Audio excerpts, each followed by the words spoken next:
la façon dont tu agis, les paroles que tu prononces, les gestes que tu fais, tout cela n'est pas sans conséquence. Les actes ont un impact. Assalamu alaikum. Chers auditeurs et auditrices, chacun d'entre nous ne cherche-t-il pas à améliorer son état jusqu'à atteindre l'excellence de comportement? Aujourd'hui, dans Les actes ont un impact, nous allons parler d'un défaut qu'il faut vraiment éviter. Ce défaut, c'est l'orgueil. Bismillahirrahmanirrahim. Alhamdulillahi rabbil alamin. Wassalatu wassalamu ala sayyidina Muhammadin Rasulillah. Notre Seigneur dit dans son livre clair: تلك الدار الآخرة نجعلها للذين لا يريدون علوا في الأرض ولا فسادا والعاقبة للمتقين. Ce qui signifie: il s'agit de la résidence de l'au-delà. Nous en réservons la félicité pour ceux qui ne recherchent pas à être hautains sur terre et qui ne cherchent pas à être injustes. Le paradis sera une résidence pour ceux qui font preuve de piété. Dieu dit également: وَلَا تُصَعِّرْ خَدَّكَ لِلنَّاسِ وَلَا تَمْشِ فِي الْأَرْضِ مَرَحًا إِنَّ اللَّهَ لَا يُحِبُّ كُلَّ مُخْتَالٍ فَخُورٍ.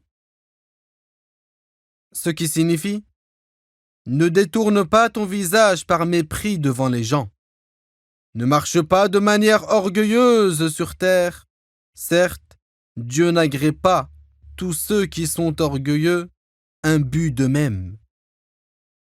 Chers auditeurs, chères auditrices, parmi les maladies du cœur qui sont interdites et qui sont mentionnées dans ces ayahs, il y a l'orgueil envers les esclaves de Dieu.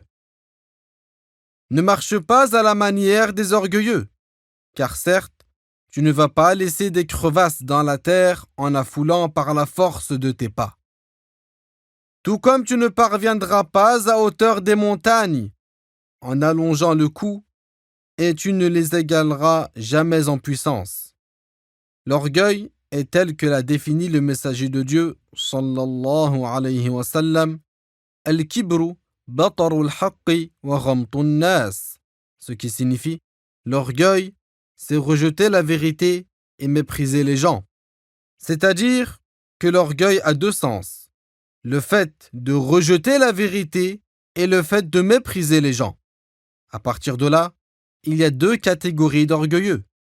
Dans la première catégorie, il y a celui qui rejette la vérité énoncée par celui qui la lui dit, tout en sachant qu'il a raison, du simple fait que celui qui la lui dit est plus jeune ou qu'il a moins de pouvoir.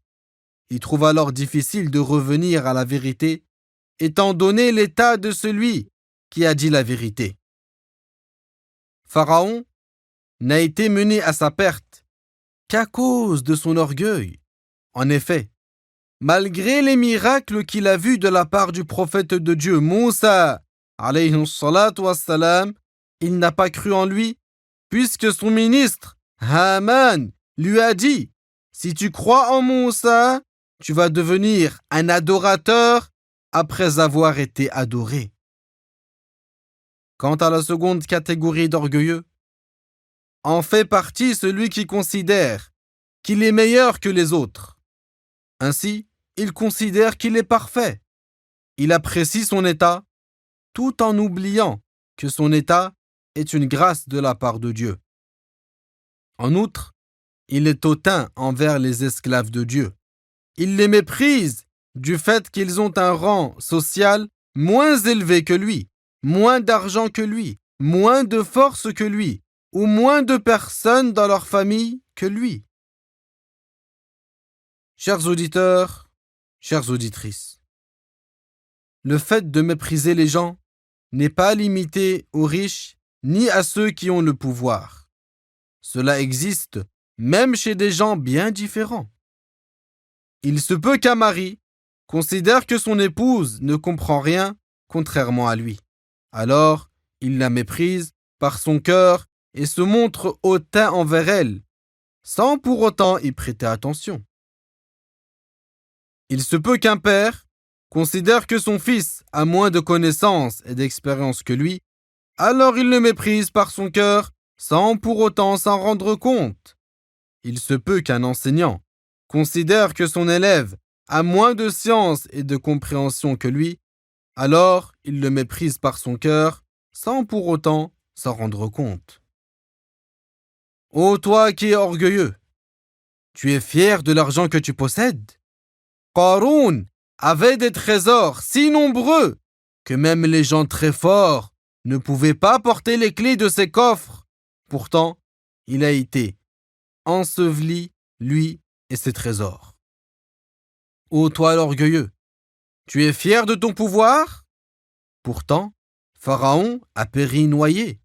Sa souveraineté et ses hommes ne lui ont été d'aucune utilité. Ô toi l'orgueilleux, tu es fier de ta force physique? Pourtant, une rage de dents te cloue au lit. Toi qui nous écoutes, sache que celui qui surveille son cœur saura que si Dieu lui a accordé un mérite sur autrui par un surcroît de raison, de science, de compréhension ou d'argent, c'est une grâce de la part de Dieu et non pas en raison d'un mérite qui lui serait propre. En effet, l'homme n'est pas le créateur de sa propre intelligence, ni de sa raison, ni de ses connaissances, ni de sa compréhension.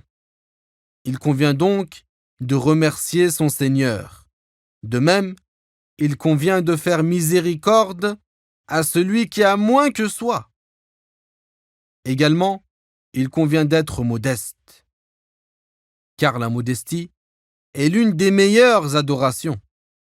À ce sujet, il est parvenu de notre maître Muhammad sallallahu alayhi wa sallam: Innakum lataghfuluna an afdalil ibadati at-tawadu'.